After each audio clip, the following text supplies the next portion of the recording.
So what this leads us to then is there's a shortcut for division. We call it the KCF method. In other words, we're going to use some simple language. Instead of using reciprocals, we're going to use this phrase keep, change, flip. So KCF stands for keep, the C stands for change, and the F stands for flip. So if I'm dividing fractions, all we got to do is keep the first number. So if I have 7/8 divided by 1/16, I keep the 7/8.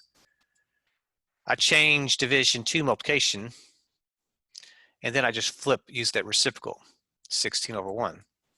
And also how that kind of mirrors their side of the equation that we had. So again, now I'm just in a multiplication problem. We can cancel if we're good at division. And then 7 times 2 would be 14. 1 times 1 is 1. So we end up with 14 as an answer. So if I'm dividing fractions, instead of writing it as an equation, we just use KCF to make it easier. So that's how we have fractions involved. So it's a good idea to make that a 12/1. So to divide these fractions, we keep the 12/1. We change division to multiplication as long as we flip the 2/3 to 3/2. And then if I do some canceling, we see that the 2 goes into 2 one time, and 2 goes into 12 6 times. And then we have 6 times 3, which is 18. 1 times 1 is 1.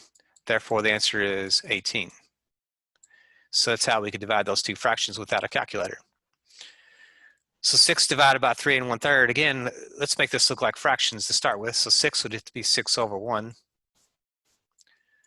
And to make a mixed number look like a fraction, we can use our little strategy. 3 times 3 is 9 plus 1 is 10. So I could change that to 10/3. So now it looks like fraction math. So now we can use the KCF, 6/1. Keep, change, division, multiplication as long as we flip to 3/10. And I do see some canceling.